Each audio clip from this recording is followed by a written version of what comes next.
Paz do Senhor, irmãos. Amém. Vamos fazer a leitura da palavra, podem ficar sentados mesmo. Que se encontra no Evangelho escrito por João, capítulo 6, versículos 16 em diante.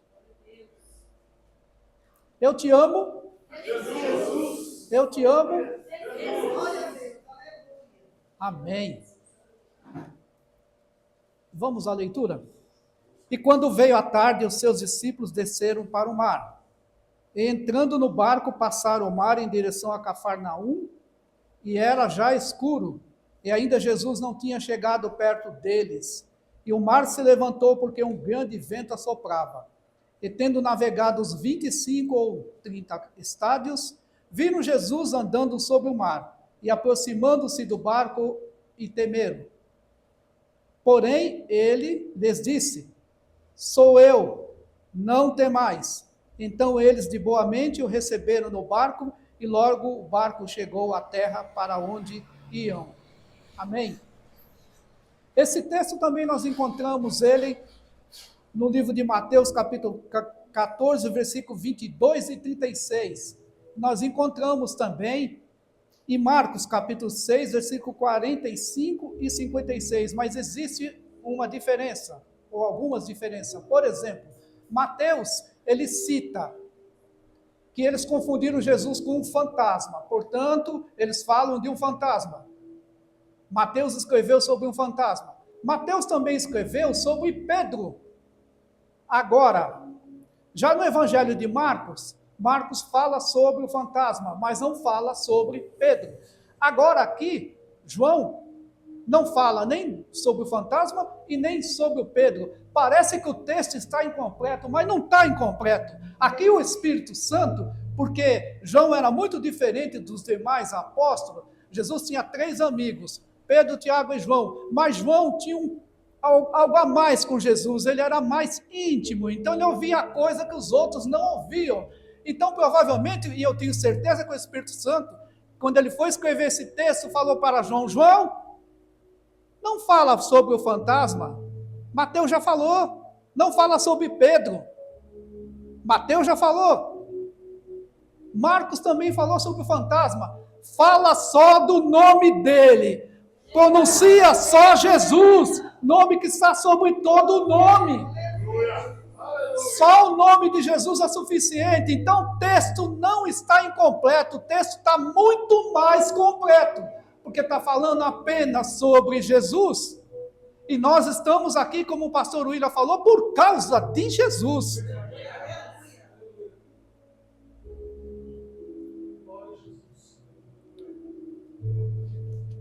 O versículo 17, entrando no barco, passaram o mar em direção a Cafarnaum, e era já escuro. Repita comigo: escuro. Era de noite, trevas. E nós encontramos no livro de Gênesis, os primeiros versículos, o versículo 2 em diante, que Deus, ele separou as trevas da luz. Ele disse: haja luz, e ali ele fez a separação. Então Deus, ele criou a luz natural. E aqui está tudo escuro. O mundo espiritual até então era escuro, não tinha nenhuma iluminação. Aí Jesus, ele vem, esse texto está lá em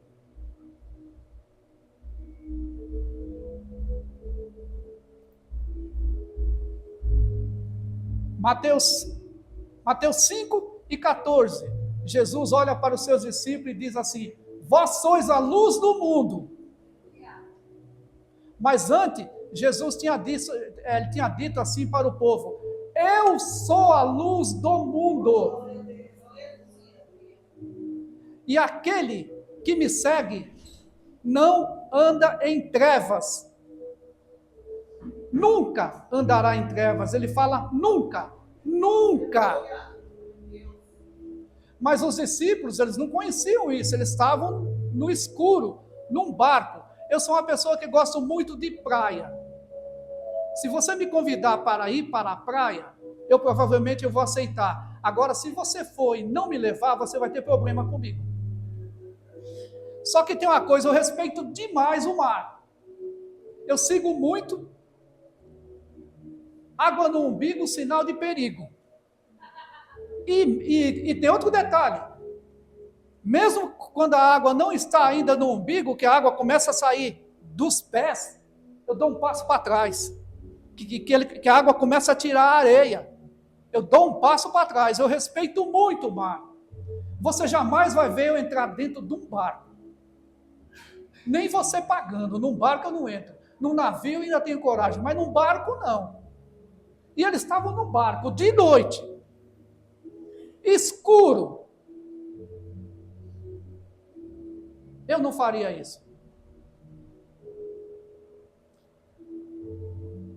O pecador está envolto em trevas, escuridão.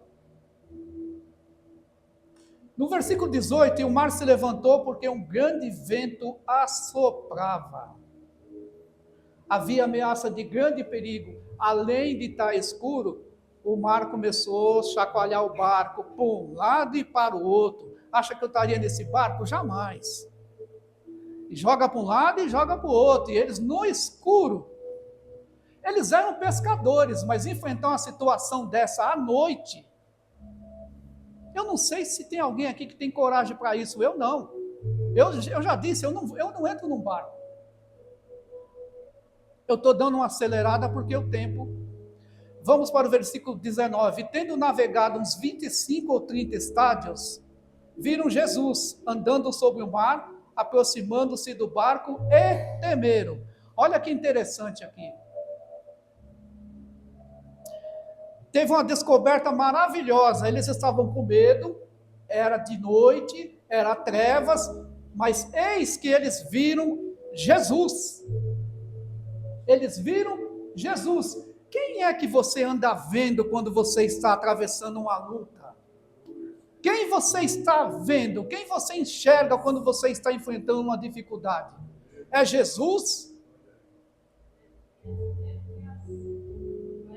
É para refletir, né?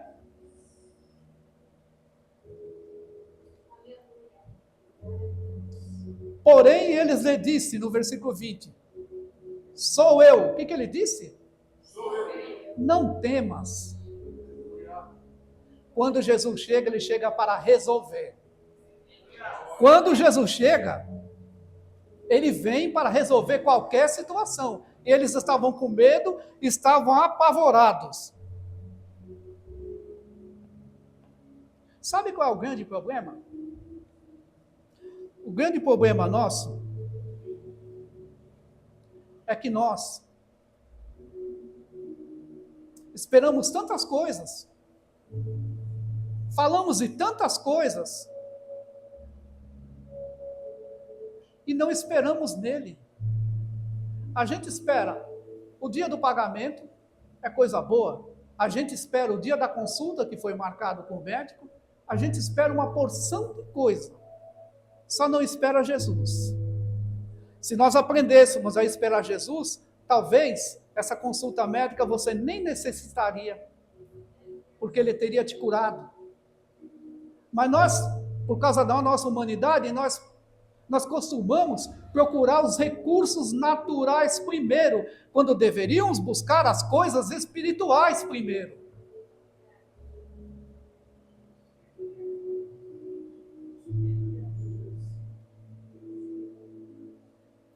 Agora veja que situação, 25 a 30 estádios dá de 4,6 quilômetros a 5,5 quilômetros. Então não dava para eles voltar. Não tinha como fugir, eles tinham que enfrentar a situação. Não tinha recurso ali mais não. E aí Jesus aparece salvando eles. Jesus é impressionante, porque ele chega no momento de uma forma misteriosa. De noite. 4,6 km a 5,5 km longe. Ele sai e vem andando por sobre a água. Vem andando por sobre o mar. Imagina isso aí. Eles viram que era Jesus. Agora acontece algo extraordinário, porque Jesus chega, diz: sou eu, não temas. Entra no barco. Eu vou começar a pregar agora, por enquanto eu estou só na introdução. Então eles de boa mente o receberam no barco, e logo o barco chegou à terra para onde iam. Olha que interessante, eles estavam numa situação difícil. Começou tudo bem, porque quem deu a ordem para eles entrarem no barco e seguir adiante foi Jesus. Então eles entraram. Começou tudo bem, mas durante o processo a situação apertou, mas terminou bem, porque em Eclesiastes, capítulo 7, versículo 8, está escrito: melhor é o fim das coisas do que o princípio delas. Eu não sei o que você está enfrentando, mas melhor será o final. Melhor vai ser o final, porque Jesus vai resolver essa situação. Uma libertação completa estava no barco, na mente e no corpo, porque Jesus livrou eles da morte, e a mente deles também, o texto diz, na mente, eles estavam tranquilos agora, eles estavam felizes, porque o Senhor subiu no barco. Um final maravilhoso, o barco chegou ao seu destino. E agora eu começo a falar de nós. Nós, quando aceitamos Jesus, até então nós vivíamos nessa tempestade aí de pecados, e que o Satanás jogava a gente para um lado e para o outro, para um lado e para o outro. Aí vem Jesus com a sua luz e nos resgata. Só que a gente enfrenta lutas, não é? A gente enfrenta enormes dificuldades, porque é normal isso aí. Esse é o processo. Mas o texto diz que sempre Jesus vai aparecer. Jesus sempre vai nos dar a solução que nós estamos necessitando.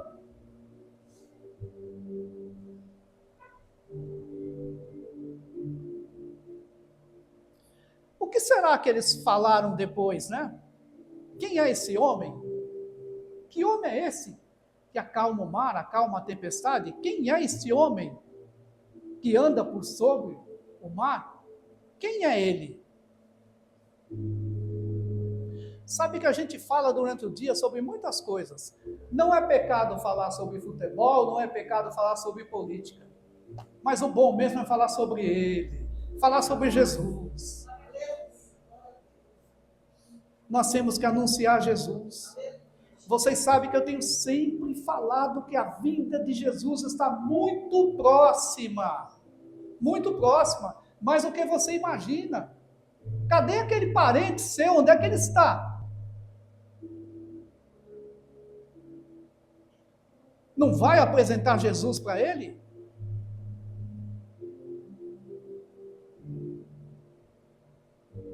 Uma libertação completa, porque Jesus subiu no barco. E nós, então, nós estávamos numa vida de pecado. Aí Jesus vem e nos resgata. O nosso fim será glorioso também. O nosso fim será o que está escrito em Eclesiastes. Sabe por quê? O nosso fim é o começo, é o céu. Eu vou repetir, é o céu. É o céu. O que é o céu para você? Às vezes, você está numa fase tão boa da sua vida. Eu, por exemplo, eu vi um pastor certa vez, ele falou assim para mim, lá em Sertãozinho. Eu falei que Jesus estava muito próximo à volta dele. Sabe o que ele falou para mim, pastores? Eu não quero que Jesus volte agora não, que a minha vida está tão boa aqui. Um pastor falou isso para mim. A Elaine sabe quem é. Falou desse jeito. Tomara que Jesus venha só daqui a 50 anos. Ele falou isso aí. Eu quero que Jesus venha daqui a 5 segundos. Não é tempo de se apegar com as coisas terrenas mais. Não dá tempo mais.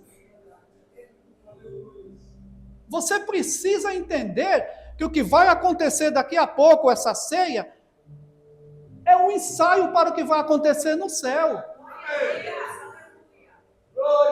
Quem sabe na hora que você estiver participando da ceia, Jesus vem. Que momento glorioso que seria.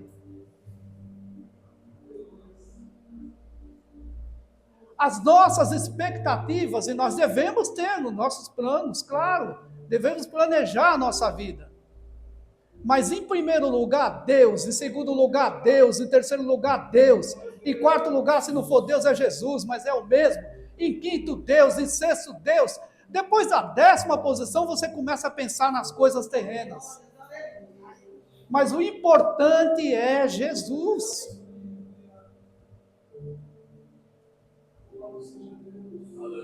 Os discípulos tinham uma desculpa para não conhecer, para indagar: quem é esse homem?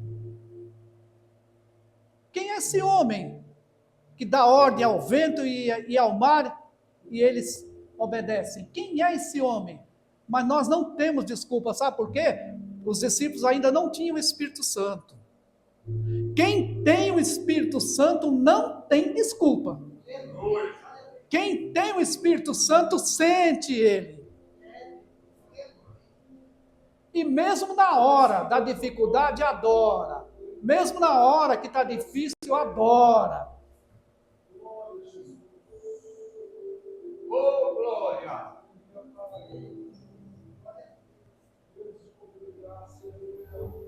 Às vezes não é fácil. E ainda bem, porque é o que Jesus disse: nesse mundo tereis aflições. Agora você vai deixar o mar te vencer, o vento te vencer? Você vai abaixar a cabeça e aceitar a derrota? Jesus está dizendo para algumas pessoas aqui nessa noite, se não para todos: sou eu, não temas, sou eu, não temas.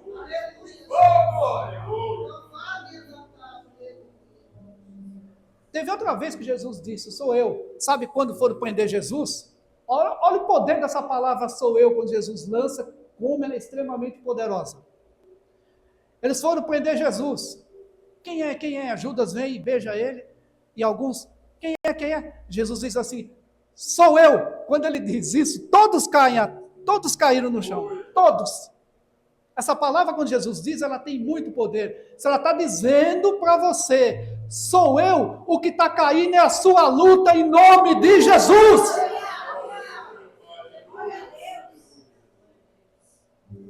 Não temas.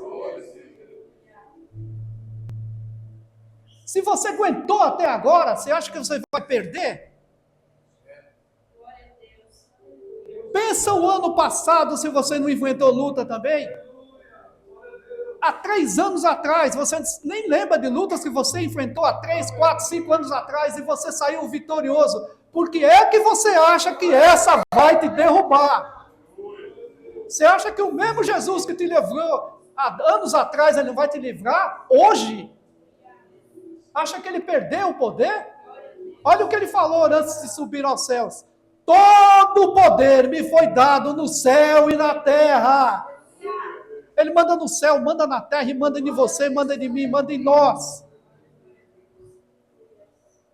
É preciso nós nos posicionarmos e crermos que a solução virá.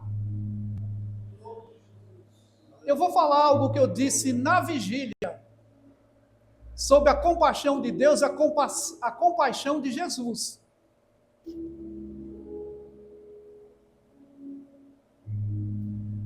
Quem tem dó, pena, porque as pessoas confundem muito dó com compaixão, e não é a mesma coisa. Quem tem dó quando vê um paralítico pedindo esmola, quem tem dó, vai lá e joga uma moedinha na canequinha. Quem tem compaixão vai lá e ora para a cura. Quem tem compaixão vai lá e diz: em nome de Jesus, levanta e anda. Isso é compaixão. Quem tem dó, dá um remedinho. Receita um remedinho para a pessoa. Ah, toma aquilo que fez tão bem para mim, toma aquele negócio lá. Quem tem compaixão, ora para a cura. Eu creio que está vindo uma unção de autoridade tão grande nesses últimos tempos, que as pessoas vão ter coragem para orar por paralíticos, e os paralíticos voltarão a andar. Vão ter coragem para orar por um cego, e o cego vai enxergar. Eu creio nisso porque o evangelho é poder. Se o evangelho é poder, onde é que estão esses sinais?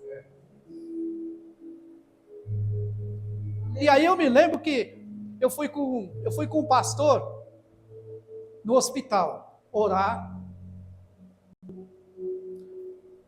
por um homem. Ele quer fazer a visita, ele me convidou, vamos. Aí eu fui, isso lá em Sertãozinho. Aí chegou lá, como é ele, né, eu fiquei só ouvindo. Aí ele, oh Deus, faz a tua vontade.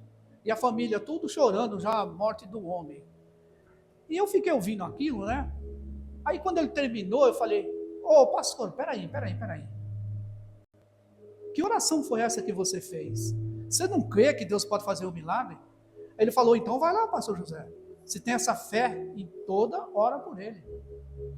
Eu fui lá e orei para aquele homem se levantar, para aquele homem ser curado. No outro dia ele estava em casa. Não foi eu, foi Jesus. Mas nós precisamos ter essa coragem. As pessoas ficam com medo, tem medo de orar, porque tem medo de passar vergonha. Eu vou falar quem passou a vergonha que você não conseguiria, Jesus.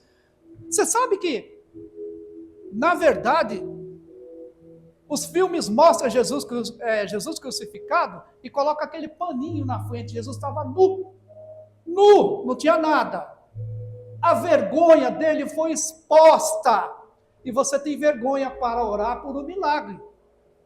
Maior vergonha passou Jesus. Vamos nos levantar como uma igreja poderosa, que ora o milagre acontece. Nós queremos ganhar almas, mas para as almas chegarem nesse lugar, tem que ter sinais. Se não houver sinais, como eles crerão? Foi o que Jesus disse, não foi?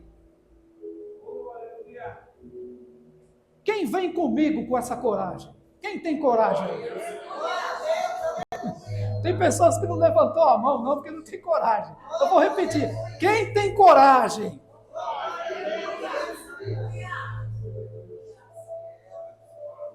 Não é fácil, não.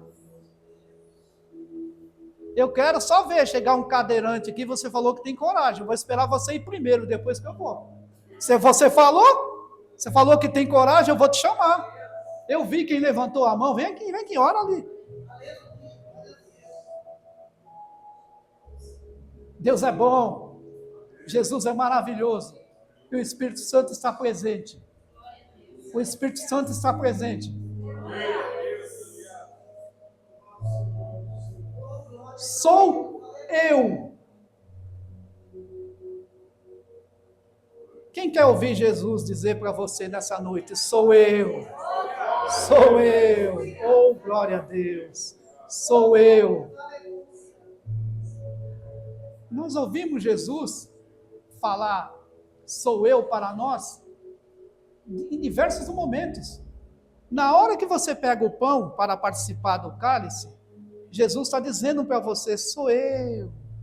Você nem percebeu isso aí. Na hora que você pega o cálice, Jesus está dizendo, sou eu, é o meu sangue. E você nem tem valorizado. Ah, se você soubesse o poder que tem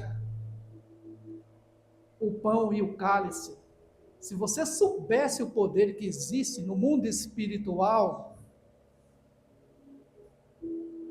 não é um rito, é algo muito forte no mundo espiritual, é Jesus dizendo, sou eu.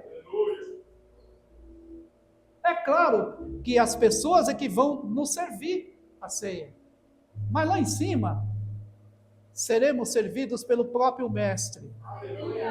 Aí você pergunta, mas com tanto crente que vai ter lá e vai, com tanta gente, essa ceia vai demorar muito tempo.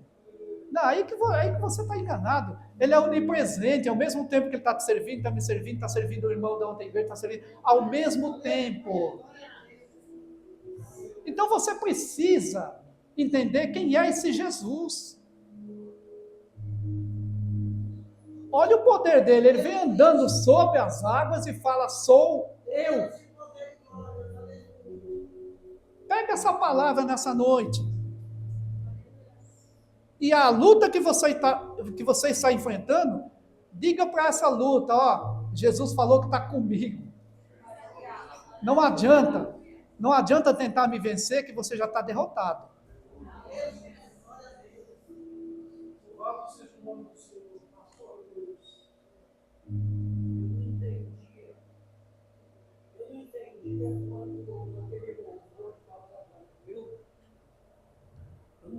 Eu não entendi quando disse aquele louvor diz, o meu DNA tem o sangue do Filho de Deus, não é porque nós tomamos a ceia todos os dias. Exatamente. Nós tomamos o sangue de Jesus no nosso DNA. Exatamente. Ouviram aí? E para mim encerrar, eu vi algo essa semana que me chamou a atenção. O nome de Deus, ele é impronunciável, vocês sabem. São letras que não dá para pronunciar. São 4. Não tem vogal. São 4 consoantes. É um H, um W. Aliás, é isso. É um Y primeiro, né? Y, H, W, H. Como é que pronuncia isso aí? Alguns falam que é Ialhu, mas aí você colocou um A. E colocou um U, colocou 2 vogal. Alguns falam que é Iavé, epa, você colocou um I e um A. Não, peraí, como é que é? Quer saber como é a pronúncia? É essa aqui, presta bem atenção aqui em mim. Ó. É a tua respiração. Quando a palavra diz não pronunciar o nome de Deus em vão, é quando você está aproveitando a vida que Deus te deu em coisas que não são lícitas. Isso é pronunciar o nome de Deus em vão. Mas quando você está adorando, quando você está num culto igual esse, você está respirando. Cada respiração sua é o DNA de Deus em você, é a marca do nome de Deus na sua vida. Então, todo tempo, adore, todo tempo. Não dependa só do culto de domingo. Faça isso no seu trabalho.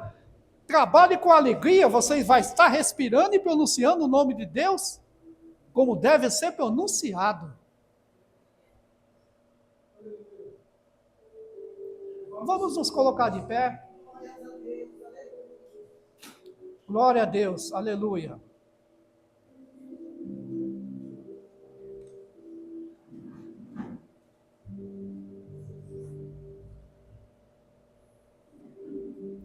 É melhor o fim das coisas do que o princípio delas. O final vai ser glorioso. O final vai ser glorioso. Não, você não entendeu. O final vai ser glorioso. Tudo isso porque Jesus chegou para você e disse, sou eu. Aí caiu por terra todas as barreiras que te seguravam.